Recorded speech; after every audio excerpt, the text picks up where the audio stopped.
Chat GPT ఈ పేరు ఈ మధ్య చాలా ఎక్కువగా వింటున్నాం కదా. అసలు ఇదేంటి? ఇది కేవలం ఒక టెక్నాలజీ మాత్రమేనా? కాదు. ఇది మన పనిచేసే విధానాన్ని, మనం నేర్చుకునే తీరుని, చివర్కి మన భవిష్యత్తునే మార్చేగల ఒక పెద్ద శక్తి. సో ఈరోజు మనం ఈ మార్పును ఎలా అర్థం చేసుకోవాలో, ఎలా మనకు అనుకూలంగా మార్చుకోవాలో వివరంగా చూద్దాం. ఒక కొత్త శకం మొదలవుతోంది. సిద్ధంగా ఉన్నారా? ఈ ప్రశ్న వినగానే కొంచెం భయం వెయ్యొచ్చు. కానీ దీని ఉద్దేశ్యం భయపెట్టటం కాదు, మనల్ని మనం ప్రిపేర్ చేసుకోవడం.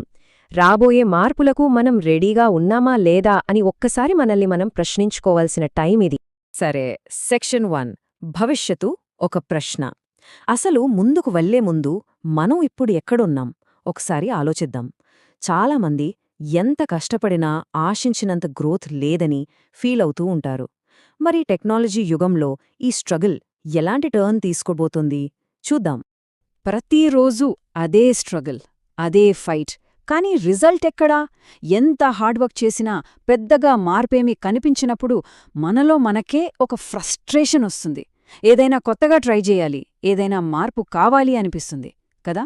ఈ ఫీలింగ్ చాలామందికి తెలిసే ఉంటుంది. ఇక సెక్షన్ 2 ఇంట్రొడక్షన్, ఒక టూల్. ఆ నిరాశ, ఆ ఫ్రస్ట్రేషన్కి సమాధానంగా మన ముందుకు ఒక కొత్త సొల్యూషన్ వస్తుంది. అయితే ఇది ఏదో మ్యాజిక్ కాదు, మన చేతిలో ఉన్న ఒక పవర్ఫుల్ టూల్. ఏంటది? చూసేద్దాం. ఓకే, చాట్ జీపీటీ గురించి మనం ఫస్ట్ అర్థం చేసుకోవాల్సిన విషయం ఒకటుంది. ఇది మ్యాజిక్ కాదు, మన ప్రాబ్లమ్స్ అన్నిటినీ మాయం చేసే మంత్రదండం అస్సలు కాదు. ఇది ఒక టూల్. సింపుల్గా చెప్పాలంటే ఒక సుత్తిలాంటిది. దాన్ని సరిగ్గా ఎలా వాడాలో తెలిస్తేనే కదా గోడకి మేకు కొట్టగలం. ఇది కూడా అంతే. దీన్ని ఎలా వాడాలో నేర్చుకుంటేనే దీని అసలైన పవర్ ఏంతో మనకు తెలుస్తుంది. అంటే ఇంకా క్లియర్గా చెప్పాలంటే ఇది మనకంటూ ఒక పర్సనల్ అసిస్టెంట్ ఉన్నట్టు. కష్టమైన సమాచారాన్ని విడమరిచి చెప్పడం దగ్గర్నుంచి ప్రొఫెషనల్గా ఈమెయిల్స్ రాయడం వరకు, మన ఆలోచనలన్నింటినీ ఒక ఆర్డర్లో పెట్టడం వరకు, ఇలా చాలా పనుల్లో హెల్ప్ చేస్తుంది. బేసిక్గా మన పనిని ఈజీ మరియు ఫాస్ట్ చేయడానికి ఇది డిజైన్ చేయబడింది. రైట్. ఇక సెక్షన్ 3 ఫస్ట్ స్టెప్స్. థియరీస్ చాలు, ఇప్పుడు ప్రాక్టికల్గా చూద్దాం. ఈ టూల్ని వాడి మనం వెంటనే బెనిఫిట్ పొందగల కొన్ని బేసిక్ మార్గాలేంటో ఇప్పుడు చూద్దాం. వీటితో మనకు కాన్ఫిడెన్స్ కూడా వస్తుంది. ఉదాహరణకు, ఒక స్టూడెంట్ ఉన్నారనుకుందాం. ఏదైనా కష్టమైన సైన్స్ కాన్సెప్ట్ని సింపుల్గా ఎక్స్ప్లెయిన్ చేయమని అడగొచ్చు. లేదా ఒక ఎస్సే రాయాలి, దానికి ఒక అవుట్లైన్ కావాలని అడగొచ్చు. అంతెందుకు, రేపు ఎగ్జామ్ ఉంది, కొన్ని ప్రాక్టీస్ క్వశ్చన్స్ కావాలని కూడా అడగొచ్చు. చూడండి, ఇది లెర్నింగ్ ప్రాసెస్ని ఎంతగా మార్చేస్తుందో.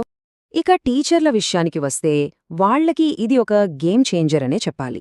కొత్త కొత్త లెసన్ ప్లాన్స్ క్రియేట్ చేయడానికి, డిఫరెంట్ లెవెల్స్లో ఉన్న స్టూడెంట్స్ కోసం క్విజ్లు తయారు చేయడానికి, లేదా ప్రతి స్టూడెంట్కి తగ్గట్టుగా లెర్నింగ్ మెటీరియల్స్ని పర్సనలైజ్ చేయడానికి.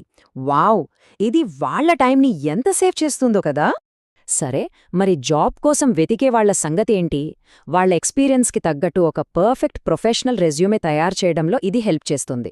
అంతేకాదు, అప్లై చేసే జాబ్కి తగ్గట్టుగా ఒక మంచి కవర్ లెటర్ని నిమిషాల్లో రాసేస్తుంది. ఇంకా చెప్పాలంటే మాక్ ఇంటర్వ్యూలకు ప్రాక్టీస్ పార్ట్నర్గా కూడా ఉంటుంది. ఇంకా రియల్ ఇంటర్వ్యూకి ఫుల్ కాన్ఫిడెన్స్తో వెళ్ళొచ్చు. ఓకే, సెక్షన్ 4 మాస్టరీ, ఒక కొత్త పవర్. ఇప్పటిదాకా మనం బేసిక్స్ చూసాం. ఇప్పుడు అసలు విషయానికొద్దాం. దీని రియల్ పవర్ని ఎలా అన్లాక్ చేయాలో చూద్దాం. ఇక్కడ చాట్ జీపీటీ కేవలం ఒక అసిస్టెంట్ కాదు, ఒక స్ట్రాటజిక్ పార్ట్నర్గా మారిపోతుంది. అంటే ఇది జస్ట్ మనం అడిగిన దానికి ఆన్సర్లు ఇచ్చే మిషన్ కాదు, మన ఆలోచనలకే ఒక కొత్త డైమెన్షన్ ఇస్తుంది. స్ట్రాటజీ, క్రియేటివిటీ, ప్రాబ్లమ్ సాల్వింగ్ ఇలాంటి విషయాల్లో ఇది మనకొక పార్ట్నర్లాగా పనిచేస్తుంది. సింపుల్గా చెప్పాలంటే మన బ్రెయిన్కి ఇదొక సెకండ్ బ్రెయిన్ లాంటిది. 10x 10 రెట్లు. ఇది ఊరికే చెప్పే నంబర్ కాదు, ఒక ప్రామిస్. ఈ టూల్ని కరెక్ట్గా, స్కిల్ఫుల్గా వాడటం నేర్చుకుంటే మన ప్రొడక్టివిటీ, మన క్రియేటివిటీ, మన రిజల్ట్స్ అన్నీ కూడా 10 రెట్లు పెరిగే ఛాన్సుంది. గంటలు పట్టే పనిని నిమిషాల్లో పూర్తి చేసే కెపాసిటీ దీనికుంది. అయితే ఈ మార్పు కేవలం మన పనుల్ని స్పీడప్ చేయడం మాత్రమే కాదు, కంప్లీట్గా కొత్త జాబ్స్నే క్రియేట్ చేస్తోంది.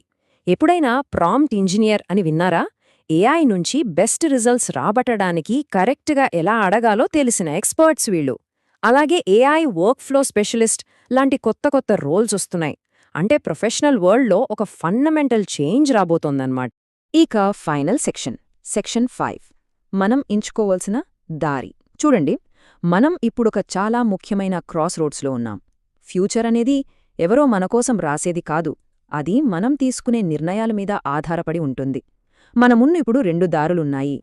ఒకటి, మనం బాగా తెలిసిన దారి, పాత పద్ధతుల్నే, పాత రూల్స్నే ఫాలో అవడం. ఇంకో దారి కొంచెం ఛాలెంజింగ్గా ఉంటుంది. ఏఐని మన జీవితంలోకి ఆహ్వానించి కొత్త అవకాశాలను, కొత్త దారులను మనమే సృష్టించుకోవడం. ఒకటి ఉన్నచోటే ఉండిపోవడం, రెండోది ముందుకెదగడం. డిఫరెన్స్ చాలా క్లియర్గా ఉంది కదా. ఫ్యూచర్ అనేది మనం వెతుక్కుంటే దొరికేది కాదు, అది మనం కట్టుకునేది. ఈ మాటలో ఎంత పవరుందో ఆలోచించండి. కొత్త విషయాలు నేర్చుకోవడం, కొత్త టెక్నాలజీని వాడుకోవడం, ఇవన్నీ కేవలం సర్వైవల్ కోసం చేసే పనులు కాదు, మన భవిష్యత్తును మన చేతులతో మనకు నచ్చినట్టుగా డిజైన్ చేసుకునే మార్గాలు. సో లాస్ట్ క్వశ్చన్ ఒక్కటే, మన జీవితం అనే కథలో మనం కేవలం ఒక పాత్రధారులమా, లేక ఆ కథను రాసే రచయితలమా? మన ఫ్యూచర్ని జస్ట్ జరగనిస్తామా, లేక మనమే దాన్ని షేప్ చేస్తామా? ఈ ప్రశ్నకు సమాధానం ప్రతి ఒక్కరూ తమలో తామే వెతుక్కోవాలి.